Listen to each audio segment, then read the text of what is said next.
While reading, I came across the following statement. Real fact is that a bona fide spiritual master knows the nature of a particular man and what sort of duties he can perform in Krishna consciousness, and he instructs him in that way. He instructs him through years, not privately, but publicly. You are fit for such and such work in Krishna consciousness. You can act in this way. He should faithfully try to execute that particular instruction and should consider that his life and soul. The faithful execution of instruction which we receive from spiritual master is the only duty of the disciple, and that will bring him perfection. Srimad Bhagavatam, Canto 3, Chapter 22, Text number 7. It is evident from this verse that how a disciple can achieve perfection. However, present moment, how can disciple understand his duty that Prabhupada wants to do when Srila Prabhupada is not physically present? In the olden days, the system of spiritual education used to be that there would be a small Gurukula. In every village, there would be a Gurukula, a learned Brahmana or a Rishi or a sage would be running a Gurukula, either in the village or in the forest which would be adjoining that village. The Rishis and sages used to live in the forests, and they would have their hermitages there, their ashrama. The Brahmanas would live in the villages. They would be married people. They would have their families. These Rishis may be sannyasis or they may be grihasthas also. Vedavyasa was a grihastha, like that. Some Rishis, some sages are married, some are not married. Now, some of the Rishis and sages would largely live in the forest because forest is a place of Sattva-guna, and for them to practice their spiritual life, it would be very conducive. Brahmanas would live in the cities and in the villages for guiding the society how they have to act according to dharma. Now, in every village, there would be one Chatushpathi or a small village school which would be run by the Brahmana. All the students, all the children would go there. There would be no fees, no capitation fees. Like somebody shared the other day, one man had shared on Twitter that his child's play school fees is 4.3 lakh rupees, and he shared the receipt. And he said, my whole education, I did not spend this kind of money.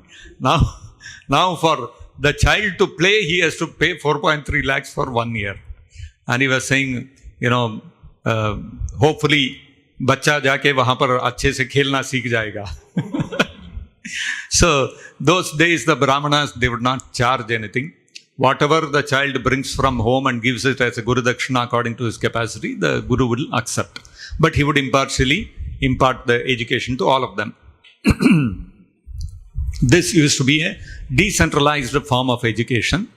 And by this, practically, no one was bereft of education. Everybody could go to the village Brahmana, or they can go to some, if there is some very renowned Rishi or sage in the forest, they can go and learn from him also. Like Krishna, Balarama, Sudama, they all went to Sandipani Muni's ashram, which was in Ujjain. Like that, it would depend. If some Kshatriya is there, some king is there, he would want his son to get educated by some very renowned Rishi. He would send him very far away to wherever the Rishi was living and get him educated. Overall, the system of education was decentralized like this. There were no large corporation-run schools and colleges asking for lakhs and lakhs of rupees in fee, and universities like Stanford and MIT and all these things. If you have to study there, you have to take a big education loan and go. Just like one student from India, he had gone to the US to study, and unfortunately something happened and he was killed. And his family back home is, they are grieving on one hand, and on the other hand, they are saying all our hopes are dashed. We had taken a 20 lakh rupees loan to get him educated abroad, and we were thinking he would get educated, he would get a good job, he would repay his loan, and he will help us also get out of poverty. Now neither we are out of poverty, now that loan of 20 lakh rupees also on our head, we don't know how we will repay. Big universities, big names imparting education, but all for money. Those days, the biggest of the sages, the best of the sages, if you want your son to get educated, no fees. You just send him there. He will test him whether he is qualified to receive the knowledge. Will he utilize that knowledge in a dharmic way, in a proper way? Then whoever, no matter who he was, the sage would accept him as his disciple. There is a famous example of Jabali. Jabali was the son of a prostitute. And being the son of a prostitute, he was considered a Shudra by the common standards those days. But this Jabali, as a small boy, 4 or 5-year-old boy, he went to Gautam Rishi. Gautam Rishi is a very renowned sage, very famous sage, Rishi, and a Brahmana. This Jabali went to Gautam Rishi and he said, can you please educate me? I want to become your disciple. Can you act as my master? Naturally, when even today you want to take a child and admit him in a school or college, they will ask him to fill a form and fill your father's name, mother's name. You have to give all your details. Gautam Rishi asked Jabali, who are you, my dear son? Where have you come from? Who is your father? This Jabali said, I don't know who is my father. I'll ask my mother and come. He went and asked his mother. Mother told the son, my dear son, I don't know who your father is. By profession, I'm a prostitute. I sleep with many men. I don't know who is your father. Now, this is a very, very embarrassing thing. Suppose there is a man and anybody asks him, who is your father? He says, I don't know, my mother is a prostitute. Will he be able to say that? I mean, he will make some excuse, he will tell something and he will manage. He will not divulge that his mother was a prostitute. Naturally, it's a very embarrassing thing. But this Jabali, he went to Gautam Rishi and verbatim repeated whatever his mother had said. He said, I asked my mother, Gautam Rishi. She said she is a prostitute, so she doesn't know who is my father. Now, Gautam Rishi, you can imagine, very renowned sage, very exalted, all over big Kshatriya kings would send their kings to him for education and all that. And many great rishis and sages have been educated by him. Prostitute son is coming. What should his response be? He said, my dear Jabali, you have fearlessly spoken the truth. And fearlessly speaking the truth is a trait of a Brahmana. So although you are the son of a prostitute and you are to be considered a Shudra, because of this quality of truthfulness in you, I will accept you as a Brahmana and I will educate you. You see, the rishis and sages, they would see the qualification of the person, not what is his financial status, whether he is able to pay the fees. That's not what the rishis and sages and Brahmanas used to see. They used to see whether this boy is qualified, whether he has the qualities to receive this knowledge. That was the criterion, that was the consideration.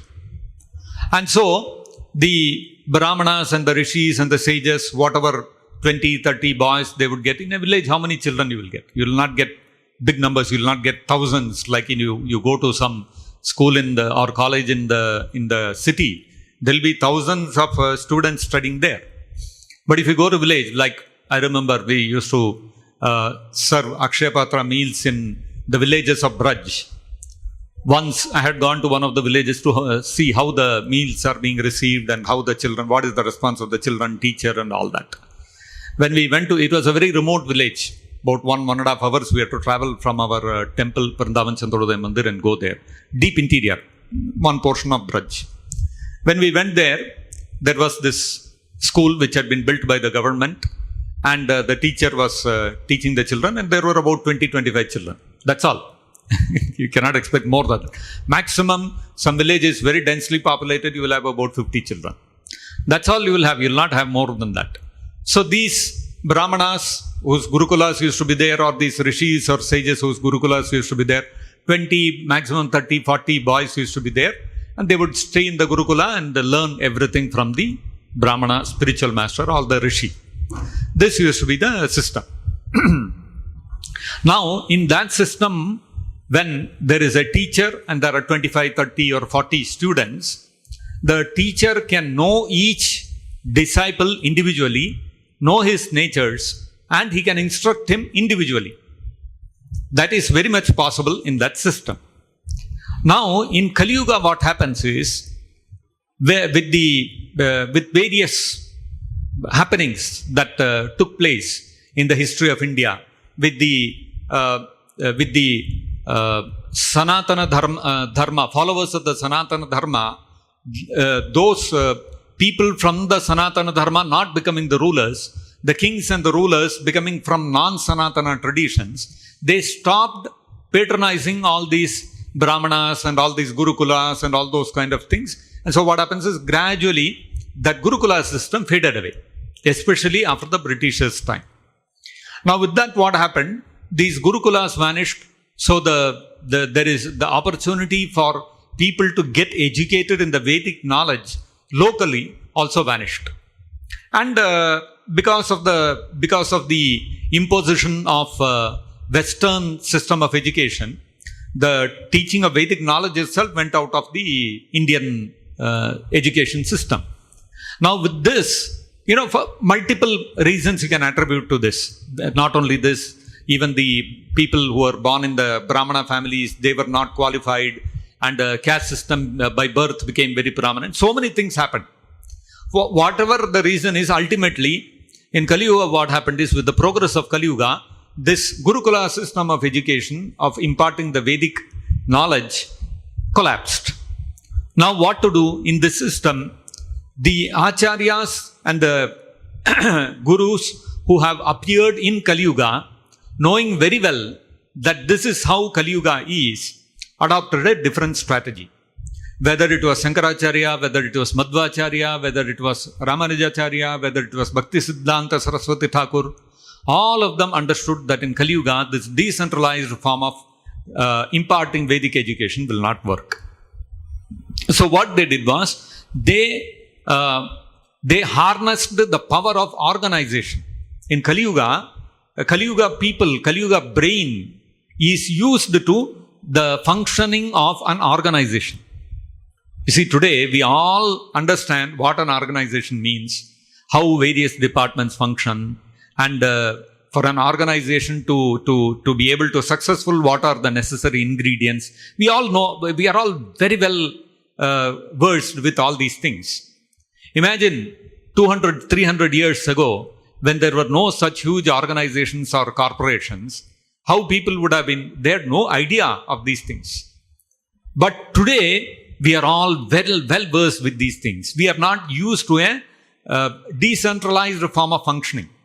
In the Vedic Varnashrama system, when Sanatana Dharma was prevailing, it was a very decentralized system of functioning. If you go to the street, I remember when I used to be a child, when I was 10 years, 12 years, 15 years old, we used to live in Bangalore, our family. Whenever we had to buy a slipper or our slipper had to be repaired, we would just walk to the corner about maybe 100 meters, and there would be a cobbler sitting there. And you give your slipper to him, he will repair it and give. Or if it is beyond repair, he will have a set of slippers, he will give something, you would try it on. And suppose your size is not fitting that, he will take the size and he will tell, come back after 3 days, I'll make you a new slipper. This used to be the system. There were no Bata showrooms, no Nike showrooms. None of these showrooms were there. And, so but now today, you see, if you want to buy a slipper, you have to go to one showroom. And if you want to repair, not possible. You cannot go to the showroom and tell, I want to repair my slipper, not possible. So the things have changed today. Similarly, milk. Today, if you want to buy milk, what do? You go to the Avin shop, put one coin there, and one packet will come, or you put a vessel, some milk will be dispensed. This is how we are used to it. In my childhood, 20, 25 years back, 30 years back, how it used to be? Near our house, barely 100 meters away, there was a man who used to keep a cow. And in the morning, early morning, 6 o'clock, 6:30 a.m., we would go, one member of the family, either me or my sister or somebody else from the family, would go there. There would be a queue of people standing. We'll stand in the queue. In front of us, he'll milk the cow, and he will, we want half a liter, we want 1 liter, whatever we want, he will give right there. Fresh milk. And no toning, no homogenization, no pasteurization, nothing. You get fresh cow's milk and you take it home and boil it and have it. Everything used to be decentralized like this. Oil, if we want to go, we go to the shop. There used to be one guy with with the chak, and he would have different oils in tins. Whatever you want, he will take out how much ever liters you want. He will pour it into our vessel and give it to us. Today, you have to go to the mall, go to this one. There will be one big company who is bottling and manufacturing and refining and bottling it and selling it, and you have to go and buy there. It's become like that. Now, so in Kali Yuga, people have become used to an organizational, centralized way of functioning. If you tell people, this way also we can live, decentralized way. Every corner you can have a cobbler, you don't need a shoe manufacturing factory. You can have chak in every, that oil pressing machine in every 100 meters you have, and you don't need oil refining companies. People will all be bewildered. How people will all lose jobs? People will not lose jobs. People will get more jobs. That's the reality. But Kali Yuga brain is, we are used to a centralized way of functioning. We want big corporations. Then only we feel, yes, things are running properly. This is Kali Yuga brain. Understanding this, the way the people in Kali Yuga think and work. You can imagine Shankaracharya, Madhvacharya. Madhvacharya was there how many? 600, 700 years ago. 600, 700 years ago, he established an Ashtamata in Udupi. 8 matas. And he created a system of Paryaya, where periodically one mata will get the opportunity to serve, to do all the Seva Puja of the Udupi Krishna temple. And by turns, at a certain frequency, at a certain number of years, the Paryaya will happen, the charge will be handed over to the other mata. What a beautiful system, what a beautiful organization. 600 years ago, when there were no corporations, there were no centralized organization, and Acharya has thought like this. Look at Shankaracharya. He established matas in all 4 directions. One in the north, one in the east, one in the west, one in the south. And he said these are the places where all the Shankaracharyas will be. There will be one Shankaracharya in the south, Dakshina Kanchi. There will be one in the east, in Jagannath Puri.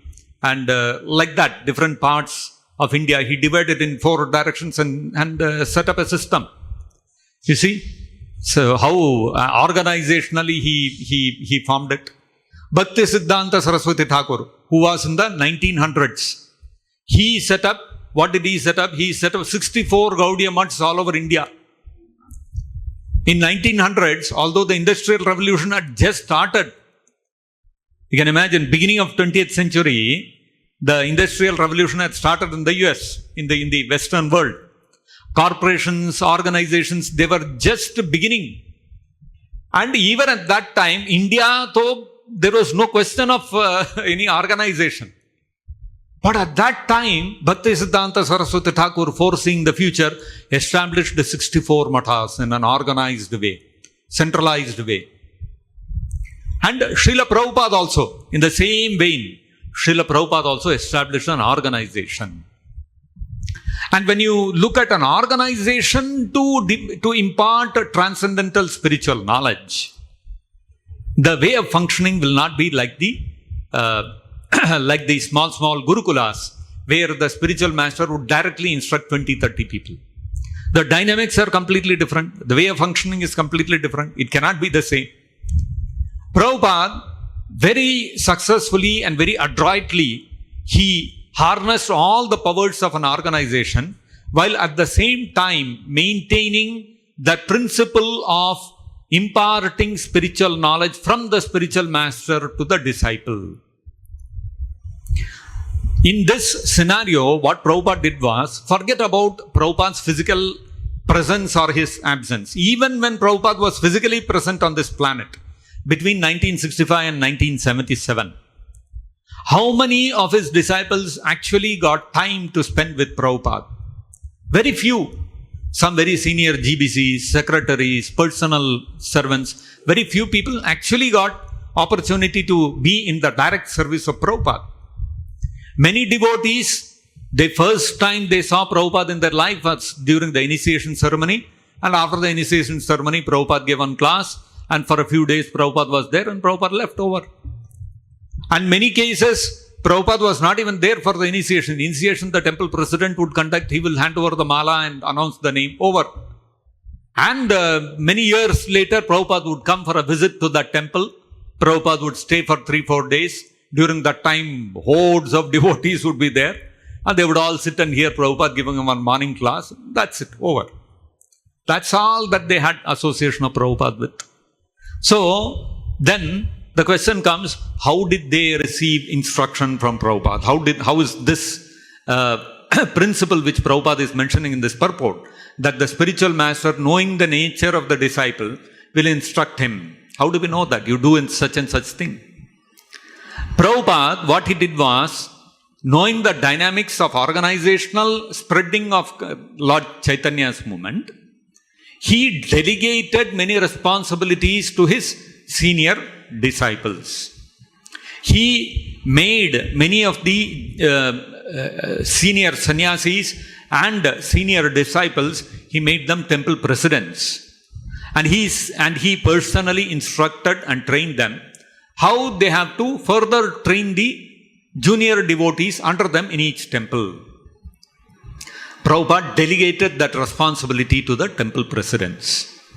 Temple presidents, temple commanders, senior devotees, everybody would play the role of instructing the devotees and guiding them, training them how to perform devotional service. And it is the duty of the management of the temple president to identify the talent and the abilities of the devotees and give them an opportunity to serve Krishna and Prabhupada in those particular in those particular talents.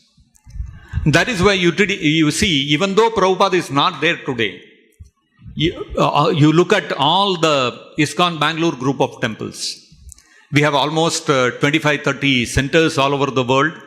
We have thousands of devotees who are participating in the movement and serving in the temple in various capacities. Now you look at how vibrantly the society is running, even in the physical absence of Srila Prabhupada. Are devotees not getting an opportunity to express their talents and abilities in the service of Krishna and Prabhupada? Are their intelligences not being challenged in the spreading of Chaitanya's movement? All that is happening. How? Because Prabhupada, as an Acharya, he knew how he has to instruct the disciple.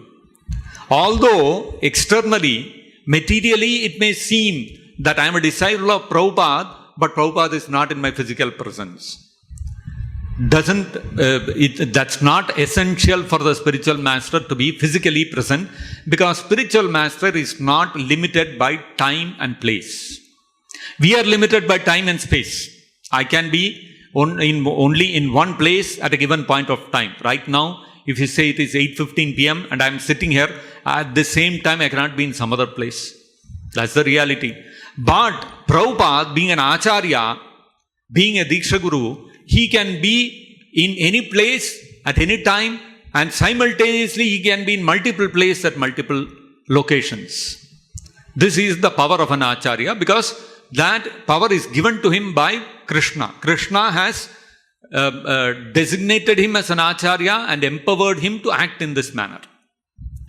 And therefore, Prabhupada acts in our lives, directly guiding and instructing us, although we may not be able to perceive it because of our impurity.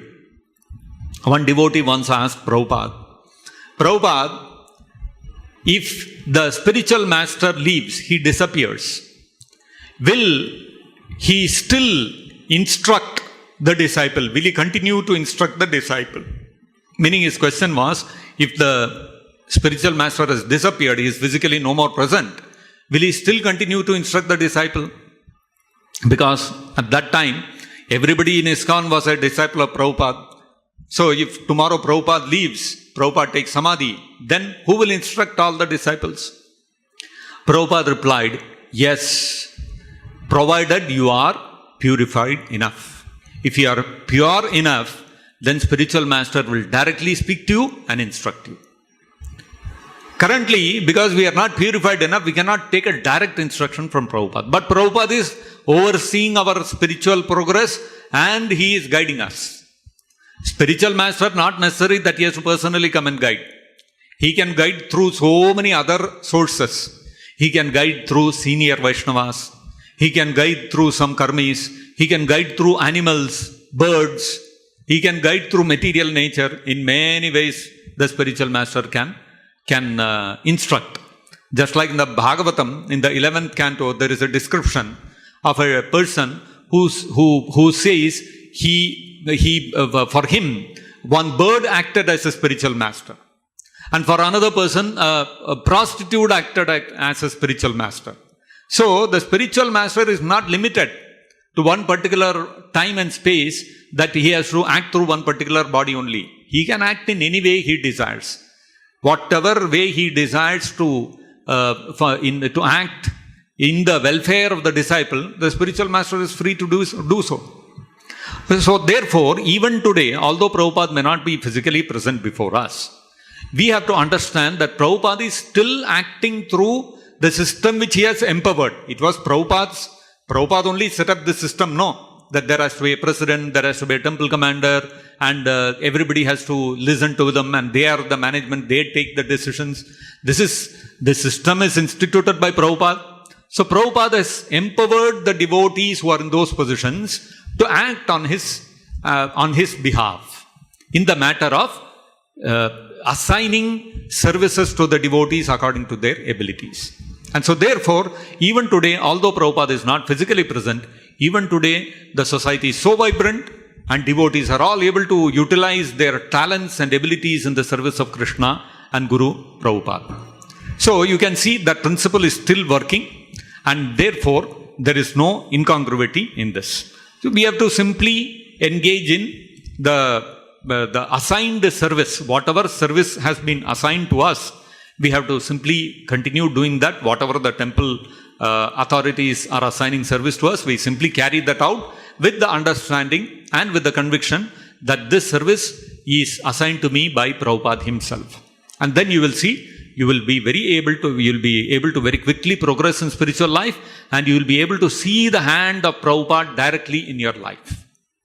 All devotees who are serving for many years in the moment, they actually can perceive and feel the presence of Prabhupada and how Prabhupada is guiding us every moment in executing his mission.